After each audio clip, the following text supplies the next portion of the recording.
చందమామ కథ సహజ గుణం. రామయ్య భీమయ్య పక్కపక్క ఇళ్లలో ఉంటున్నారు. రామయ్య బాగా ఆస్తిపరుడు. భీమయ్యకు తిండికి లోటు లేదు, కానీ మరీ అంత కలిగినవాడు కాదు. అయితే ఊళ్ళో పరోపకారానికి బాగా పేరు పడ్డాడు. తనకంటే తక్కువ ఆస్తిపరుడైన భీమయ్యకున్న పేరు చూసి అసూయపడ్డ రామయ్య తను కూడా ఏమైనా చెయ్యాలనుకున్నాడు. అందుకని తన ఇంటికి చందాలంటూ ఎవరొచ్చినా పెద్ద పెద్ద విరాళాలే ఇస్తుండేవాడు. అయినా భీమయ్య గురించే అంత గొప్పగా చెప్పుకుంటున్నారని ఆయనకు కోపంగా ఉండేది. ఒక రోజున రామయ్య ఇంటికి గోవిందం అనే దూరపు బంధువు వచ్చాడు. రామయ్య ఆయనకు తన గోడు చెప్పుకుంటే, ఈ ప్రపంచంలో దేనికైనా ప్రచారం కావాలి. నీ వల్ల సాయం పొందినవాడు చేసే ప్రచారం వల్లే చేసిన సాయం కంటే ఎక్కువగా పేరొస్తుంది. 4 రోజుల్లో మా ఊరు నుంచి ప్రమోదుడనేవాడు వస్తున్నాడు ఇక్కడికి. వాడిని ప్రేమతో ఆదరించావంటే నీకు బోలెడు పేరు అన్నాడు గోవిందం. ఆ ఊళ్ళో మహాతంత్రుడు అనే పండితుడు వద్ద తంత్రశాస్త్రం నేర్చుకునేందుకు వస్తున్నాడు ప్రమోదుడు. ఆ శాస్త్రం నేర్చుకున్నంతకాలం ఇతడు తన వంట తనే చేసుకోవాలి. ఏ ఇంటికైనా గుమ్మం బయటే ఉండాలి తప్ప లోపలికి వెళ్ళకూడదు. కటిక నేలపై పడుకోవాలి. ఇవి నియమాలు. అతడు ఎండు పొల్లలు ఏరుకొని తెచ్చుకొని ఊళ్ళో ఏ చెట్టు కిందో వంట చేసుకొని తింటాడు. ఇక పడుకునేందుకు ఎవరైనా తమ ఇంటి అరుగు మీద కొంచెం చోటిస్తే చాలు. ఆ మాత్రం సాయం చేస్తే ప్రమోదుడు తనకు లభించిన సాయం గురించి ఎంతగానో ప్రచారం చేస్తాడు. ప్రమోదుడు ప్రచారానికి పెట్టింది పేరు. ఇది విని రామయ్య ఎంతో సంతోషించాడు. ప్రమోదుణ్ణి మా ఇంటికే పంపాలి అని మరీ చెప్పుకున్నాడు. గోవిందం సరేనని ఆ ఊళ్ళో తన పని పూర్తి చేసుకొని వెళ్ళిపోయాడు. అన్న రోజుకు ప్రమోదుడు వచ్చి రామయ్యను కలుసుకొని, అయ్యా, మీ గురించి చాలా గొప్పగా విన్నాను. మీ ఇంటి నీడలో నా విద్యాభ్యాసం పూర్తయితే అది నా అదృష్టంగా భావిస్తాను అన్నాడు.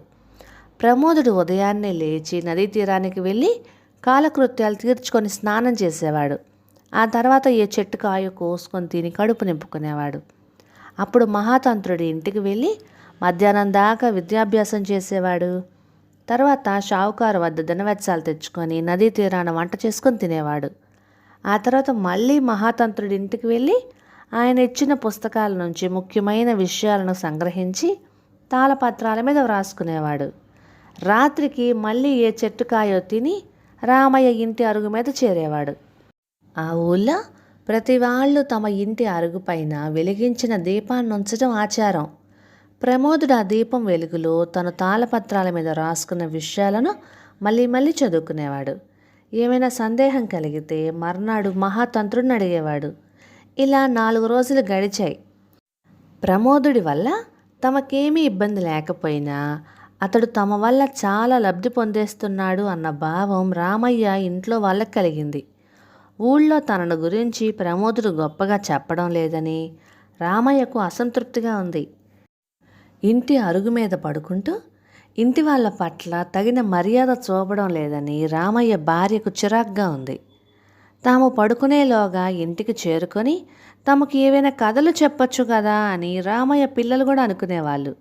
మరో వారం గడిచేసరికి రామయ్య ఉండబట్టలేక ఇంట్లో వాళ్ళందరి మనస్సులోని మాటలను ప్రమోదుడికి చెప్పేశాడు. ప్రమోదుడు అంతకు ఎంతో నొచ్చుకొని, నాకిప్పుడు చదువు ధ్యాస తప్ప మరొకటి లేదు. అందువల్ల మీ మనస్సులు నొప్పించాను. తప్పకుండా నా తప్పులు దిద్దుకొని మిమ్మల్ని అందరినీ సంతోషపెడతాను. ఎవరింటి నీడలో ఉంటున్నానో వారి మనస్సులకు తృప్తి లేకపోతే నా చదువు ఫలించదు అన్నాడు. ఆ రోజు నుంచి ప్రమోదుడు రామయ్య కుటుంబంతో కొంతసేపు కబుర్లు చెప్పసాగాడు. అలా 4 రోజులు గడిచాక ఆ ఇంటి వాళ్ళందరూ ప్రమోదుడికి ఏదో ఒక పని చెప్పసాగారు. రామయ్య వాణ్ణి పొలానికి పంపేవాడు. ఆయన భార్య దినవెచ్చాలు తెప్పించుకునేది. పిల్లలు నదీ తీరాన ఆడించమనేవారు. అలా 2-3 రోజులు జరిగాక ప్రమోదుడికి చదువు దెబ్బతినేలా కనిపించింది. వాడు తనకెవరు పనులు చెప్పినా సమయం చాలదనసాగాడు. రామయ్యకు కోపం వచ్చింది. దాన్ని దాచుకుంటూ ప్రమోదుడితో, అందరూ తమ ఇంటి అరుగుల మీద చిన్న దీపాలు ఉంచితే మేము మా స్థాయికి తగ్గట్టుగా పెద్ద దీపాన్ని ఉంచుతున్నాం. అది నీ చదువుకి బాగా కలిసి వస్తుంది. ఈ రోజు నుంచి ఆ దీపంలో చమురు ఖర్చంతా నువ్వే భరించాలి అన్నాడు.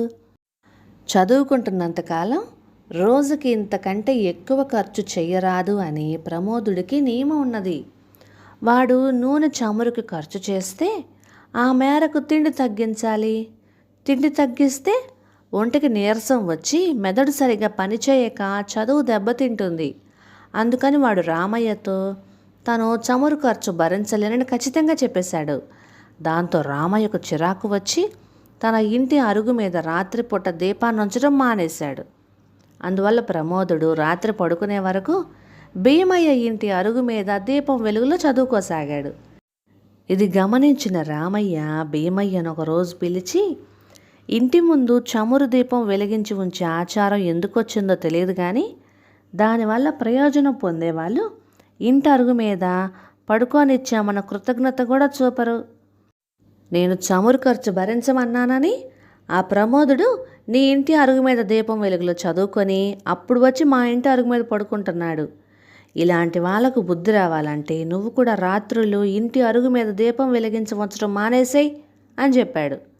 అందుకు భీమయ్య, అయ్యో ఆ కుర్రవాడు మా ఇంటి అరుగు మీద చదువుకుంటున్నాడని నాకు తెలియదే, ఈ రోజు నుంచి అక్కడ కాస్త పెద్ద దీపం ఉంచుతాను అన్నాడు. అంటే వాడి కోసం నీ చమురు ఖర్చు ఇంకా పెంచుకుంటావా అన్నాడు రామయ్య. దేవుడి దయ వల్ల ఈ ఏడాది నువ్వుల పంట దిగుబడి బాగా అయ్యింది. ఇంట్లోనూ నాకేం లోటు లేదు. ఆ కుర్రాడు చదువుకు ఉపయోగపడితే మా ఇంటి అరుగుదే అదృష్టం అనుకుంటాను. పాపం నీకేం ఇబ్బందులు ఉన్నాయో కానీ నాకు మాత్రం ఏ ఇబ్బంది లేదు. ఈ రోజు నుంచి ఆ ప్రమోదుని మా ఇంటి అరుగు మీదనే పడుకోమని చెప్పు అన్నాడు భీమయ్య. రామయ్యకు ఉక్రోషం వచ్చి అలాగే చేశాడు. ఏదో ఒక రోజున భీమయ్య కూడా తనలాగే ప్రమోదుడి పట్ల చిరాకు పడతాడు అనుకున్నాడు. కానీ అలా జరగలేదు. ఇంటి అరుగు మీద దీపం పెద్దది చేయడమే కాక భీమయ్య ప్రమోదుడికి రాత్రిపూట విసురుకోవడానికి విసనకర్ర కూడా ఇచ్చాడు. భీమయ్య పిల్లలు వాడికి వీలున్నప్పుడల్లా దినవెచ్చాలు తేవటంలోనూ వంట చెరుకు సేకరించడంలోనూ సాయపడేవారు. చదువు పూర్తయ్యేదాకా ప్రమోదుడు స్థలం మారలేదు. అది పూర్తయ్యాక వాడు భీమయ్యను ఆయన కుటుంబాన్ని ఆకాశానికి ఎత్తేస్తూ గొప్పగా ప్రచారం చేశాడు. అందువల్ల భీమయ్య ధర్మగుణం గురించి ఊరువాడ అందరికీ తెలిసింది. కొన్నాళ్ళ తర్వాత తన ఇంటికి వచ్చిన దూరపు బంధువు గోవిందయ్యతో రామయ్య, నువ్వు మా ఇంటికి ప్రమోదుని పంపి మంచి పేరు తెచ్చుకునే అవకాశం ఇచ్చావు.